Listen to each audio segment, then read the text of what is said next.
앞으로 성경 공부를 이제 시작을 하려고 합니다. 매주 20분에서 25분 단위의 영상을 업그레이드해서 우리 교회에 다니는 우리 교우들에게 성경에 대한 전체 개요, 개괄, 그리고 그 과정이 끝나고 나면은 성경 각 권을 함께 읽어 나가면서 성경 읽기 주회를 함께 진행을 하려고 합니다. 성경의 각 권을 총론이라고 할까요? 아니면 인트로덕션이라고 할까요? 먼저 성경의 한 부분을 우리가 이제 얘기를 하려고 하는데, 성경 어떻게 읽을 것인가, 성경을 어떻게 볼 것인가에 대한 우리의 관점을 정하는 시간으로 오늘은 성경 총론에 대해서 말씀을 드리고자 합니다. 우리가 계시라고 하는데, 보통 계시는 드러내다라는 말이죠. 드러내다. 세상의 모든 것은 드러나진 것을 우리가 알고 있습니다. 드러나 있지 않으면 우리는 모르죠. 감춰져 있는 것은 여전히 우리가 모르고 있습니다. 그런데 하나님께서 우리가 알도록 우리의 수준에 맞춰서 드러내 놓은 것들이 있죠. 그것을 일컬어 계시라고 하는데요. 계시는 두 가지가 있습니다. 일반 계시, 특별 계시. 일반 계시는 자연의 이치를 통해서 하나님이 알도록 드러내 놓은 것을 말합니다. 소위 세상 사람들이 흔히 하는 말로 이치라고 하죠. 조리라고도 하고요. 논리라고 할까요? 이런 말도 되겠고, 상식.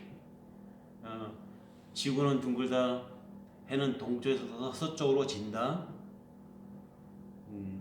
여름엔 덥고 겨울에는 춥고, 이런 잘 알려진 이런 우주 운행 법칙에 대한 이치들, 이런 이치들은 드러나 있는 것들이죠. 그래서 드러나는 것들을 통해서 우리가 경험으로 알고 있는 것이죠. 이런 것을 우리는 일반 계시라고 합니다. 하나님이 우주 운행 법칙을 통해서 우리로 알게 하신 것들, 여기는 이성도 되고요, 자연의 운행 이치도 되고, 또 상대방과 사람과의 관계에서 우리가 상식적으로 생각하는 모든 것들이 드러난 계시, 일반 계시라고 합니다. 일반 계시가 있는가 하면은 우리가 특별 계시가 또 있죠. 특별 계시는 일반 계시로 다 설명될 수 없는 것들, 그래서 특별한 방법을 통해서 하나님의 특수한 수단을 동원해서 하나님이 당신의 계시를 드러내 놓은 것, 이것이 바로 특별 계시인데요.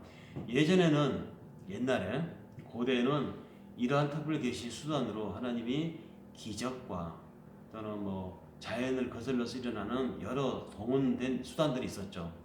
꿈이라든지 예지몽이라든지. 그래서 이전에는 무당들이나 점술가들이나 이런 사람들이 활동해서 그 당시에는 그런 것을 특별 계시라고 했습니다. 특별 계시가 있었던 시대가 있었죠. 그런 방식으로. 그런데 하나님께서 어느 단계에 와서 사람이 글을 쓰고 역사를 기록하는 이 단계를 들어서게 되면, 하나님이 인간의 글을 통해서, 인간의 한 저자의 그 손목의 그 펜대를 통해서 당신의 계시를 드러내게 하신 사건이 있었습니다. 바로 성서 기록 사건이죠. 그래서 성서 기록 사건을 통해서 드러나 오늘 우리에게 전달되어진 이 말씀, 여기에 기록되어 있는 이 내용이 바로 특별 계시다. 일반 계시는 보편적인 것, 자연 속에 드러나 있는 것, 이치적으로 알 수 있는 것, 이것이 일반 계시고, 하나님이 특별하게 계시하신 내용이, 문자로 계시하신 내용이 있는데 바로 그것이 성경, 이 특별 계시 내용입니다. 특별 계시. 그러면 하나님이 이 특별 계시를 통해서 하나님이 전하고자 하시는 메시지가 있겠죠. 일반 계시를 통해서 하나님 메시지를 주실 수도 있는데, 특별 계시를 통해서 굳이 특정한 민족을 들어서 특정한 민족의 스토리를 통해서 하나님이 특별한 당신의 메시지를 정하기로 하셨을까? 그 핵심은 무엇인가? 핵심이 있습니다. 그 이야기는 바로 구원에 대한 이야기입니다. 사람이 하나님으로부터 창조되었지만 그 사람의 세월을 보니까 하나님이 원하시는 방향으로 가지 않았다. 하나님이 처음에 창조하실 때는 선의를 가지고 창조하셨고, 처음에 인간은 하나님의 선의대로 살았지만 어느 단계에 가서 그 인간이 하나님처럼 되고 싶어 했던 그 욕망을 누군가가 준동을 했는데 그 준동되어서 흔들어진 인간의 삶이 파괴되었고 이 파괴가 인간과 하나님의 관계를 털어버렸고 그래서 털어진 이 인간의 관계는 결국 중국에 사망밖에 갈 곳이 없게 된 이 존재를 하나님은 그럼 방치하고 너희가 벌린 일이니 너희 벌린 일대로 대가를 치르고 죽어라 이렇게 가만히 두셔야 되는가? 아닙니다. 그래도 사랑하시는 하나님이시기 때문에 내가 너희를 그 사망의 여정에서 끌어내리라 이끌어내리라 이 이야기를 하고 싶었던 것이죠. 나는 그런 하나님이다. 나는 그런 사랑의 하나님이다. 자, 내가 이제 어떻게 너희들을 이끌어내고 너희를 다시 생명의 길로 다시 이전의 에덴 낙원으로 회복시키는지 보라. 이 과정을 어느 한 민족을 들어서 어느 한 집안을 통해서 어느 한 특정한 인간을 통해서 이루어질 것이고 그 정점에 있는 존재가 바로 예수 그리스도 그의 사역 그것은 곧 구원이었는데 이 구원 사역을 이야기하고 싶어서 하나님은 어느 시대에 어떤 사람의 손목을 빌어서 글을 쓰게 했고 그 글들이 수천 년에 거쳐서 수많은 사람들의 그 영감을 통해서 기록하게 하신 것이 바로 성경이다 이 얘기입니다. 성경은 그렇게 쓰여진 책입니다. 성경은 기원전 예수 오시기 전을 기원전이라고 하죠. 기원전 2200년대의 역사에서부터 시작해서 예수 오시고 난 이후 기원 후 약 150년 짧게는 150 길게는 150년 짧게는 80년 이 긴 세월을 통해서 기록되어진 이야기입니다. 창세기에서부터 요한계시록까지 쓰여진 언어도 세 가지입니다. 창세기에서부터 말라기까지의 구약의 내용은 히브리어라고 하는 유대인들의 언어를 사용해서 하나님이 기록하게 하셨고 물론 이 히브리어로 기록되어 있는 구약의 한 부분 다니엘서 한 부분은 아람어로 기록하게 하셨습니다. 그 당시 쓰여졌던 게 아마 아람어였던 것 같아요. 그리고 마태복음에서부터 시작되어서 요한계시록까지 이어지는 나머지 신약의 전체 내용은 헬라어로 사용하게 하셨습니다. 시대가 굉장히 다르죠. 모세가 활동했던 시대가 약 예수 탄생 1500년 전, 1450년 전인가요? 그때니까 1450년 전의 언어로 모세로 하여금 기록하게 했습니다. 모세가 기록한 창세기, 출애굽기, 레위기, 민수기, 신명기 이 5권의 책은 모세가 기록을 한 것이라고 해서 모세오경이라고 하는데요. 이때의 언어를 히브리어로 썼다는 것입니다.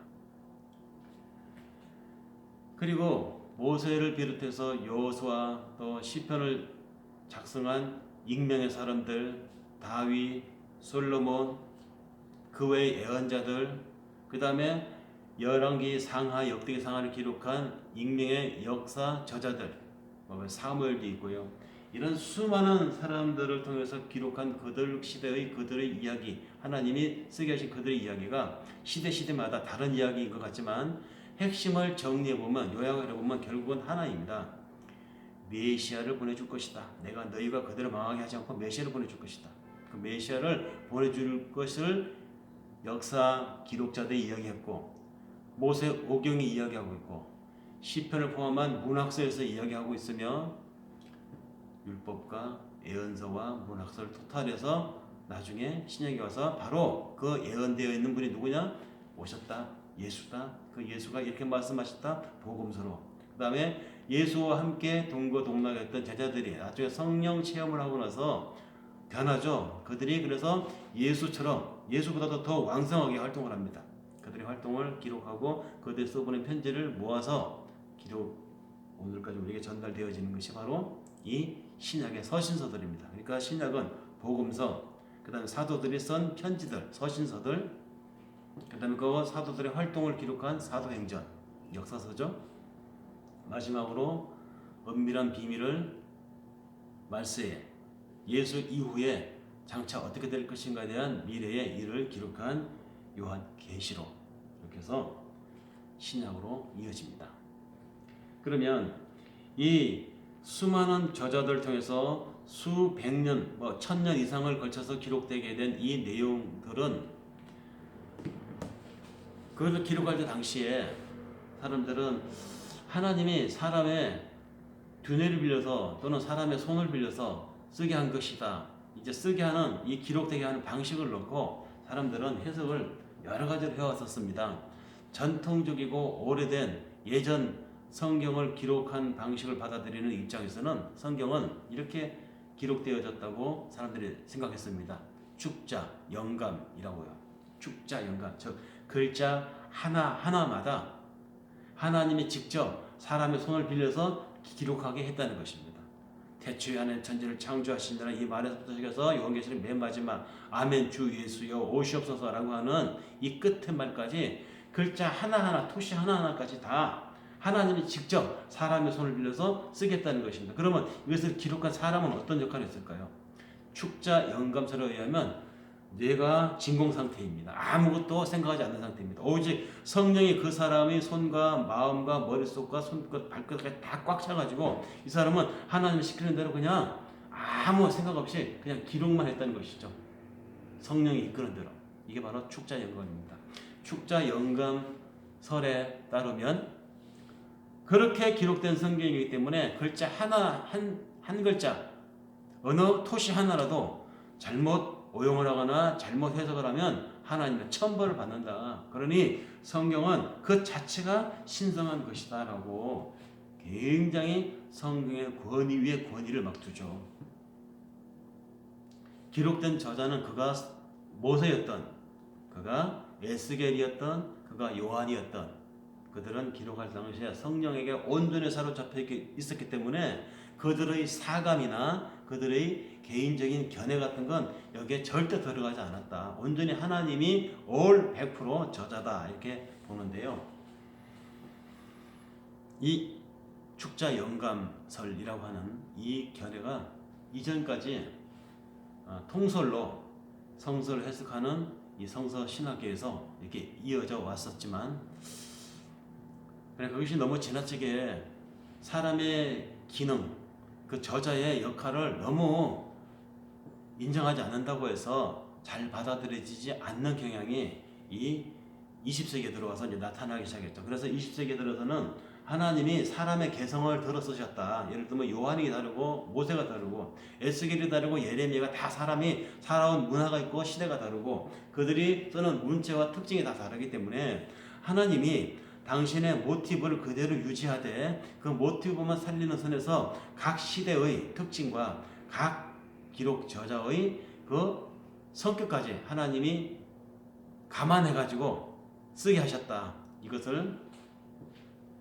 받아들여서 그런 관점으로 성경 기록을 보는 관점이 생겨났습니다. 그것이 바로 유기적 영감설이라는 것이죠. 유기적 영감설. 축자 영감설과 대비되는 또 다른 하나의 학설인데요. 이 유기적 영감설은 보는 각도와 그 보는 깊이에 따라서 더 세분화 들어가면 또 몇 가지로 나눠지는데 뭐 우리는 그렇게까지 알 필요는 없습니다. 그냥 축자 영감설에 반대하는 유기적 영감설이라는 게 있었다. 이 유기적 영감설은 하나님이 이 땅 사람들을 구원하기 위해서 메시아를 보낸다. 근데 메시아를 보내는데 그 보낸다는 얘기를 예수가 오시기 이전부터 구약의 오래된 이 율법에서부터 또 이스라엘 역사 속에서 활동했던 예언자들의 말을 통해서 예언을 통해서 그 다음에 이스라엘 보통 사람들의 문화관을 통해서 오래전부터 얘기해 오셨다. 얘기해 오시는데 그 얘기해 오시는 방식이 시인은 시인의 감성을 통해서 말하게 했고 예언자는 예언자의 시각에서 말하게 했고 율법을 기록한 자는 율법을 기록한 그 관점에서 그것을 말하겠다. 뿐만 아니라 그 기록자, 율법 기록자 모세는 정통 왕궁 학문에 정통한 사람이었습니다. 애굽의 이집트의 그 왕자이지 않았습니까? 그렇기 때문에 박학다식한 석학의 시각에서 율법을 기록했는데 그 율법 기록 속에 장차 오실 메시아를 하나님 준비하고 계시다는 그 취지를 말하겠다. 다시 말해서 기록하는 그 저자의 식견과 관점과 그 역사적 정황을 다 그대로 반영하도록 이 메시아에 대한 이야기, 구원에 대한 이야기를 하겠다는 것이죠. 예언자는 예언자의 관점을 그대로 반영하도록, 요한은 요한의 관점을 반영하도록, 베드로는 베드로의 관점을 그대로 반영하도록. 그러나 전체적으로는 창세기에서 요한계시록까지 전체적인 이야기는 일맥상통한 하나님의 구원 얘기가 다 통할 수 있도록 같은 메시지, 즉 구원의 맥이 흐르도록 이렇게 기록했다는 것이죠. 그래서 저는 이 유기적 영감을 더 선호하는데요. 축자 영감은 왠지 이 안에 보면 뭐 똥 이야기도 나오고 또 분노한 이야기, 인간의 추한 이야기, 뭐 바깥에다가 사정을 하는 이야기 이런 것까지 나오는데요. 그런 이야기까지 축자 영감이라고 하면 어떻게 설명할 방법이 없습니다. 하나님이 인간에게 하시고 싶은 얘기에 그런 얘기가 왜 필요하겠냐고요. 메시아를 보낸다는 이야기, 하나님의 구원을 이야기하는 이 장에서 뭐 시아버지와 며느리가 함께 간통을 하는 이야기며 두 자매가 한 아버지에게 들어가서 그 자녀를 낳아서 암몬의 자손이 되었니 모압 자손이 되었니 하는 이런 민속학적으로도 좀 남사스러운 이야기인데 이런 얘기가 왜 들어가기 시작했습니까? 그건 축자 영감으로 언급 안 해도 되는 얘기인데 다 있거든요. 그래서 저는 그 당시에 문학과 그 당시의 문화와 또 그 당시의 저자의 살아왔던 그 시대의 옷을 입고 생각했던 그들의 사고를 그대로 하나님 채용을 해서 그런 인간사의 추잡함과 인간사의 부족함과 인간사의 이런 얽히고 설키는 여러 이야기들을 통해서 하나님이 당신의 사랑을 이어같이 지고지순한 당신의 우리 인간을 향한 구원의 이야기를 쓰게 하셨다. 그래서 더 성경은 해석이 다이나믹하고 그래서 더 유기적이고 그래서 더 풍성해지는 이야기거리 속에서 구원을 우리가 해석할 수 있는 소스를 하나님이 수백 년을 거쳐서 수많은 사람들의 문화와 그들의 입지와 그들의 생활 환경을 통해서 우리에게 이야기해 주는 것이 아닌가. 그래서 저는 성경이 더 다양하고 읽을 거리가 많고 풍성한 해석거리가 되게 하는 유기적 영감서를 선호합니다. 축자연금은 이전 세대에 사람들이 고집했던 것이라면 축자연금은 오늘날 대다수의 사람들에게 받아들여지고 있는 이야기입니다. 이렇게 구성되어 있는 이 성경이 창세기부터 요한계시록까지 66권인데요. 처음부터 성경이 이렇게 66권이지는 않았습니다.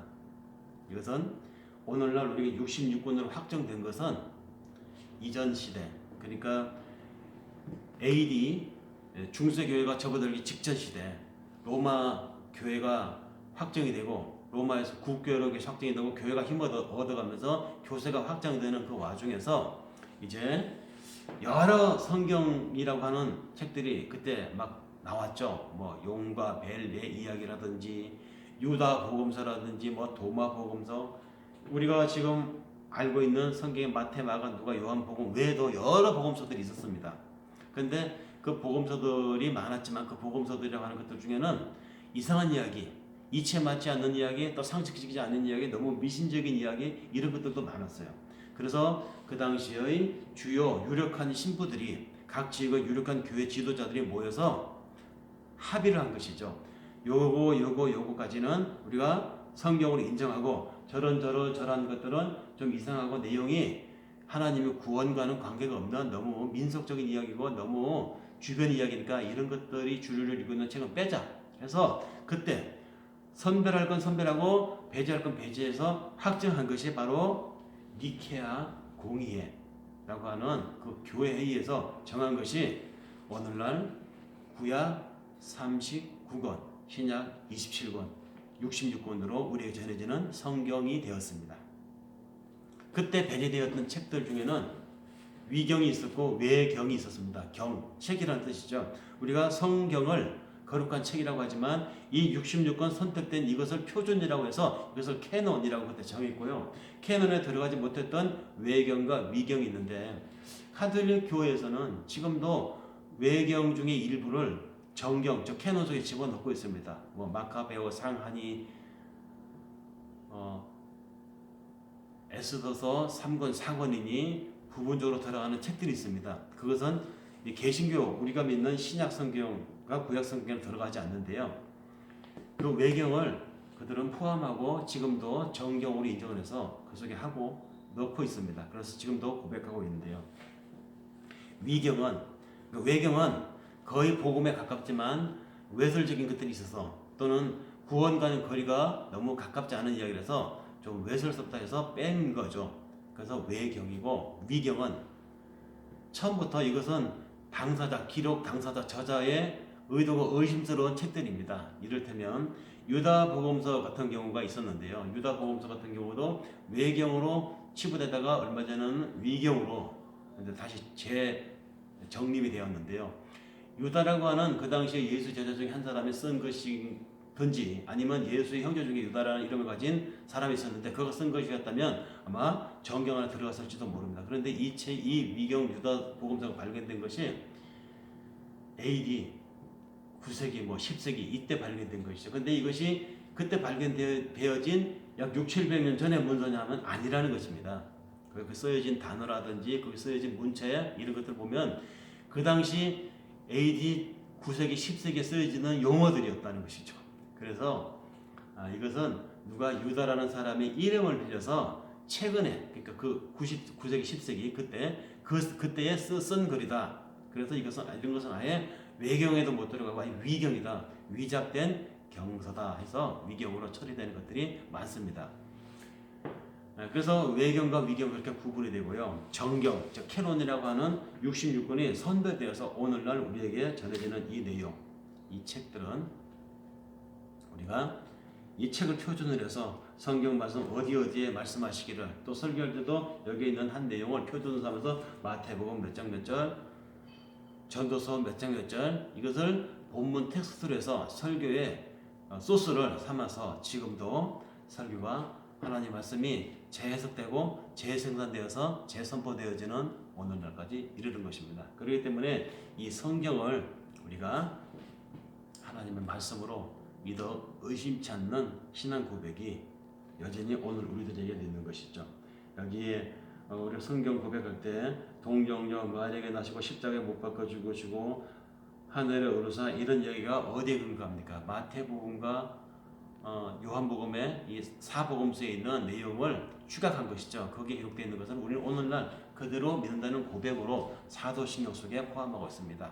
즉 우리는 66권으로 채택되어진 이 성경 내용을 정경을 하나님께서 수많은 제자들을 통해서 당신의 하신 말씀을 옮겨 놓으신 것이라고 고백하고 믿고 있다는 것이죠. 그래서 오늘은 성경 전체에 대한 개요를 이어가신 말씀을 드렸습니다.